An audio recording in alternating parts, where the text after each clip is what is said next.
Welcome to Ask the Educator, a podcast brought to you by Healthmark Industries. Are you a sterile processing technician or manager? Maybe you work in infection prevention or biomedical engineering. Whether you're a frontline tech, endoscopy tech, OR nurse, or surgical services administrator, you undoubtedly have influence in medical device processing at your facility. In each episode, we speak with experts from the Healthmark Clinical Affairs team, industry leaders, or special guests from the trenches to answer your questions and bring you relevant industry information, equipping you for excellence in medical device processing. My name is Kevin Anderson, and I will be your host. Now let's get started. Hey everyone, welcome to the show. I'm excited to get going here because I have one of the newest additions of the Healthmark Clinical Affairs team joining me on this episode. For those of you who do not know, Malinda Elammari is now a clinical education specialist here at Healthmark, but she began her career as a surgical tech, specializing in open heart surgery. She has also worked many years in SPD, taking on a variety of positions such as Director of Education and Quality at the Medical University of South Carolina. She was lead instructor for the Central Sterile program at Durham Technical Community College. She holds multiple certifications through both CBSPD and ISHM. Malinda is also an active member of AMI and sits on several national standard writing committees, as well as the editorial board for BI&T magazine. Honestly, I could go on with the list of accomplishments and career highlights of Malinda, but we may just run out of time if I do that. So let's just get into this. Malinda, welcome to Healthmark and welcome to the podcast. Thank you so much, Kevin, for having me. I am super excited to be doing it and super excited and humbled and thrilled to be part of the Healthmark family.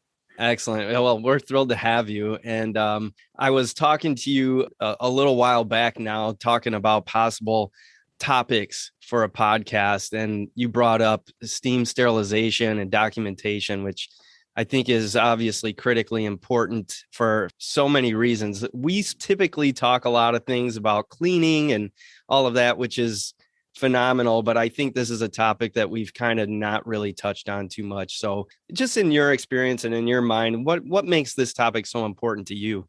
During my career in sterile processing, I have led teams and have been a part of over 11 Joint Commission audits. And it's a lot.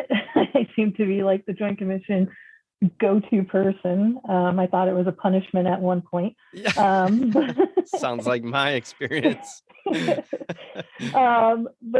over those years, the one thing I can say in those different audits, I can see the focus Joint Commission has been putting on sterile processing shift and change to a greater focus, right? And more so, one of the things that really comes up quite often is the staff understanding and ability to decipher and read out, in particular, physical monitors of the sterilization process. I remember it as if it was yesterday in 2013. My first time Joint Commission auditor asked one of my team members why they are signing off on their printout. And I was just like dumbfounded in the sense that they even knew to even ask that, Sure. Thank God that team member could speak through the process. We worked on teaching them how to read out that printout, what they're really looking for. But I was just so shocked that Joint Commission at that point really understood and knew what they were looking for. And continuously after that, every Joint Commission audit I was going through, it just seemed to come up again and again and again. So as I go through different facilities in my career and travels, it comes up and I ask, do you know how to read this out? And more often than not, nobody does. The technicians do not know how to read out that printout. I can ask, what are you looking for? And why are you signing this off? Just like Joint Commission asks, right? And their answer is always, well, I'm ensuring that the cycle was complete. That's great. How are you doing that? Yeah. I need more, give me more, and I'm the kind of person who will sit there and just keep going, why? And yes, they get so irritated with me. But I'm truly trying to get them to think on what they're doing. And so that's really the reason I wanted to talk about this, is because unfortunately out there, not many technicians, even OR staff, right? Like, if they're doing this process, they don't know how to read it out and they're just signing their names off on something. So we really need to get to the point where we're able to speak through that printout, understand what it means and what we're looking for.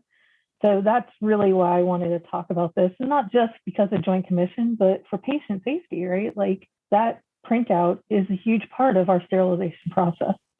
Yeah, absolutely. I couldn't agree more.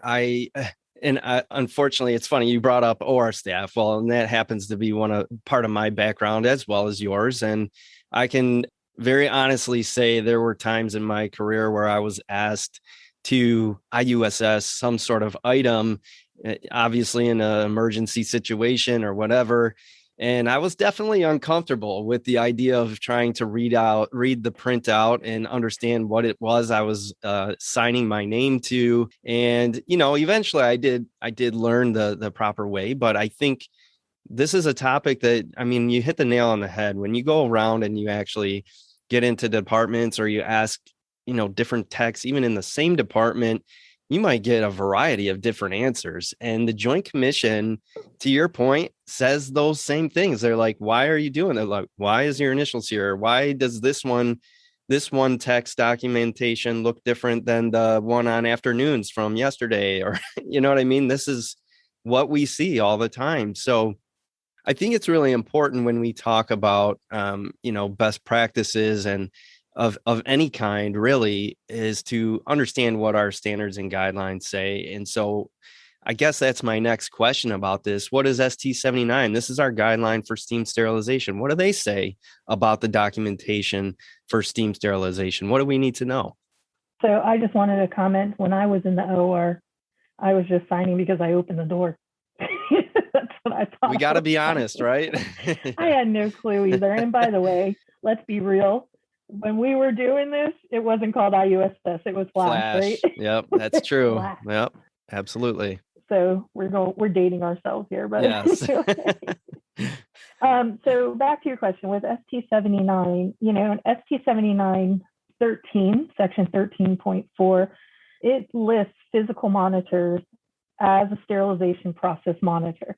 And then it further goes to say that each of these devices plays a distinct and specific role in sterilization process monitoring, and each is indispensable in the sterility assurance. So right there, our standards state that this is extremely important, and it's extremely important that there are staff out there know how to read this and know how to decipher that printout. A little hard because there's a whole bunch of numbers, but once you start practicing and getting it down, once you understand what you're reading, it becomes easier if you just keep doing it, and then you can be able to speak to it like nothing. The other part to that too is in AAMI, the amendments that they just released in the beginning of the year. So Amendment 4 talks about documentation. Yep. And it states like the critical parameters of the sterilization process, such as like time and temperature, provided on the recording chart, printer, tape, and electric records should be reviewed, signed, and dated, whether you're doing a hard copy or an electronic copy. So basically, you have to review it first, then sign it, and make sure you have that information documented.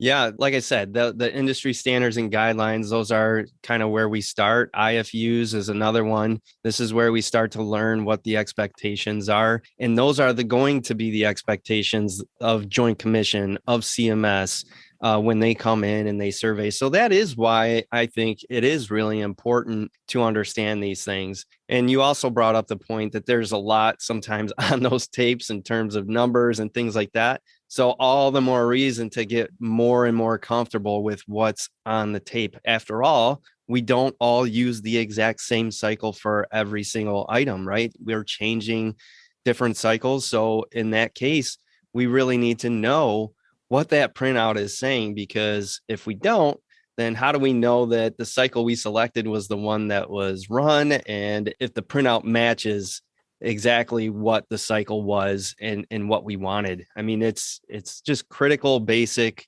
understanding that, unfortunately, like we talked about already, when we go into the real world scenarios, you can get a wide variety of responses when it comes to what people are looking for on the tape and what they're signing their name to. I mean, that's just the way it is. I mean, and you talked about electronic versus paper. Yeah. I mean, this is something that's kind of also widely variable in departments today with the implementation of instrument tracking. Some of them have that integration where they talk to each other. Some of them don't. And you still have to scan your physical printout in. At least in the way it was in my department, we had to understand the cycle that we selected on the printout. We had to understand that it reached temperature for the correct amount of time. And we had to be able to show that within the printout and then initial it at the end. Is that pretty much how it was for your understanding in your departments as well? Yep, pretty much same concept. Whether we were doing electronic or handwritten documentation, it was the same process for the most part. And I just wanted to say, kind of back to what we were talking about, different printouts, kind of touching on that. We also have the factor that every machine out there kind of prints differently. So, have some machines that, you got like a 10-foot roll that comes off. Yes. Okay, I'm exaggerating. It's not maybe that, but sometimes it feels like it, right? And then you have like a CVS receipt. Yes, exactly, right? That's going to be our new TikTok, right? Yeah.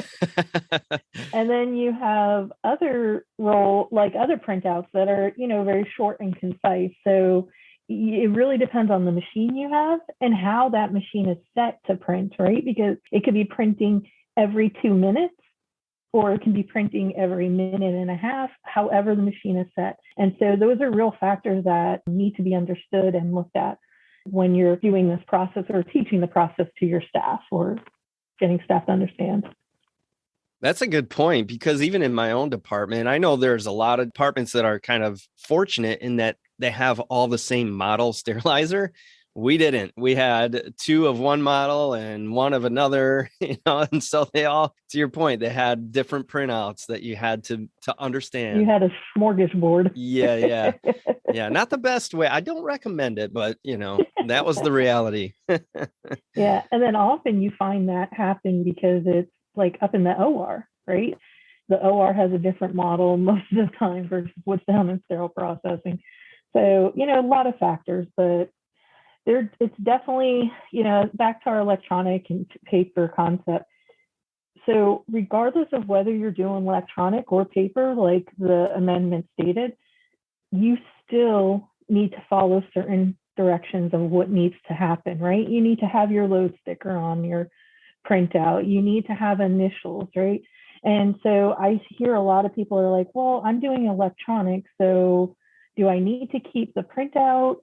And once again, I can't tell you that you have to. That's up to your hospital policy on what your documentation records are, how long you keep it. But when I'm in hospitals, I strongly, strongly suggest that you at least keep that printout for the month, 3 months, and then, discard it if you want.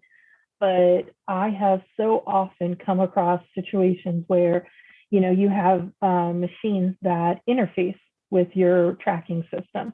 And so the electronic component is really great, but there's been multiple times where there's an upgrade to your interface, or there's an upgrade to the hospital system, and that interfacing doesn't happen. And so if you don't have somebody constantly paying attention to that and looking at those records, even on a daily basis, to make sure they interface and you have that documentation, you could be missing it. And you think it's in there, but it's not really coming up clearly, or it's not actually showing up. So having that paper, at least you have a backup. And I'm all for going paperless, but back yourself up, make sure you're covered. Well, I like that you mentioned about interface, because that is another variable that some places may have, some places may not. And I didn't have that experience with interface. it helps to hear you say that, because I thought that that was going to be some sort of magic bullet in terms of making sure your documentation was always in place and correct. And to hear you say that makes a lot of sense to me, but it also confirms, that my assumption about that interface was wrong, right? So it's always good to have that paper trail, like you said, for some sort of established length of time, because that's what's going to allow you to then perform your own internal audit to make sure your documentation is complete. And, just like with anything else, like in my background, I'm a former OR nurse. We had to document everything. I mean, there's a medical legal component to this too, isn't there? We have to be able to basically show in our records that the instruments that were used on patients were in fact put through the sterilization process, correct? Correct. Exactly. And another thing that I wanted to talk about with the electronic concept is the signing of the printout. Basically, some facilities are like, no, I don't, if there's a system, like a checkbox system in your SPM where you are tracking system, whatever system you might use, if there's a way for you to document that, great. Mm-hmm. But for the most part, what we would do was still take that printout. Staff would have to, like you said, sign, circle, make sure they're acknowledging they're looking for what their need to be, put the load print sticker on it, attach your chemical indicator to it, and then scan it in to the load and attach it to the electronic load. And then that's all they would keep, was that actual machine printout. Then we would keep it, for what our facility's documentation timeframe. Whatever it may be, whether you're doing electronic signature or, the staff are doing it that way and scanning it in, however that's set up, just make sure that all the boxes are checked. Yeah, exactly. We had similar issue. Well, I shouldn't say issues, but we had a similar practice in place at our old facility where even though we didn't have the interface, we had the printout, we had the chemical indicator that we stapled together and we scanned it and then uploaded it into the computer tracking system. And then we kept that scanned copy in a box for the hospital records as well. And that was just how we did it. I mean, I thought that was the best way to do it, because every once in a while, my lead tech would find holes in documentation, and it was invaluable to have that to go back and reference on the rare occasion that happened, So I wanted to get one last concept on here before we call it quits. And that's just, what in your experience are some, best practices in terms of ensuring that everybody is not only competent with the printouts, but also documenting it every time, every load, every cycle correctly, every shift, every tech. What would you recommend to the audience or to our listeners on how to make that happen? So glad you mentioned every shift too, because a lot of times you go and you ask one shift or somebody from one shift and they'll say, oh yeah, we document, the first line in the sterilization, like the S section, and then the next shift, like, nope, we document the last line in the S section. And it's like, there needs to definitely be consistency. One of the things that I suggest is developing a standard work practice, either standard work, standard operating procedures, whatever you call them. Create a standard process that everybody does it the same way every single time. Another key aspect is you can create a little quick picture and document that shows what they're supposed to be documenting, laminate it and hang it up for them. Have it right by their sterilization area. So if there's any question, they can always reference really quick back. So you can put some key bullets on there like, hey, you need to make sure your sterilization cycle, let's say it's set for 270 4-minute cycle. So 274 minutes, you want to make sure you're going to, at your first S, find out when it first hit the 270 range, look at the time, let's say it was at 1420, make sure it held in that 270 range for that 4 minutes. So, steam sterilization, you got time, temperature, and pressure. Those are our parameters to make sure that our sterilization process happened, right? And so those are the things that we really need to be paying attention to. and ensuring that they are holding within the time. So that 4 minutes is your sterilization time. A lot of people, they're like, oh, I thought it meant dry time. Nope, it's sterilization time. Dry time actually has nothing to do with it. Then your temperature, making sure that you hit the right temperature range, whatever you were set for, and it's holding, and then you're reaching your right pressure range. Excellent. I think that is a perfect spot to end the episode. I really appreciate you sharing the best practices. I love that, those ideas in terms of across all the shifts, everybody doing the same thing, the standard operating procedure. So some people call those SOPs. Some people might just call it a policy procedure. Whatever you call it, make sure it's in place. Everyone understands it. And then that wall chart. Love it. Love that idea. And audit. Yep. Audit your staff, see what they're doing. Yep. You got to follow up, see that the things that you think are happening are actually happening. Don't ever assume that. So anyway, thank you so much, Malinda. I really appreciate it. It's a great topic and great advice, great ideas. So thank you. Thank you for having me. And Kevin, before I go, I want to give a shout out to the SPD world and say happy SPD week to everyone out there. Yes. I really hope that you guys have a great week and really get to celebrate you, because you guys are awesome. Yes. Happy CS week, everybody. Thank you for what you do. All right. Just to recap this episode, we went back to the basics of steam sterilization documentation with one of the newest educators here at Healthmark, Malinda Elammari. As education specialists here at Healthmark, we have the privilege of going into sterile processing departments all over the U.S. And one thing that we see consistently is that the understanding and practice of checking the sterilizer printout tape across departments and shifts and techs is anything but consistent. What are you looking for when you look at the sterilizer printout? Are you looking for the key parameters, and do you know how to find them? Do you know why you're signing it? Generally, you should find the cycle selected on the printout and circle it to indicate that you know what you're looking for. Then find the reading of the temperature, verify that that temperature was reached for the selected amount of time, and circle that. Then make sure the correct pressure was maintained. And lastly, initial or sign the printout and save according to your policy and procedure. Remember, this practice is supported by ANSI/AAMI SD 79 and should be done correctly every load, every time.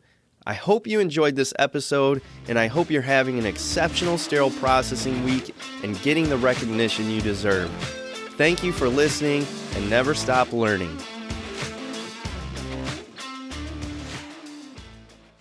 All opinions expressed on this show are those of the presenters. Before using any medical device, it is important to review the device manufacturer's instructions for use.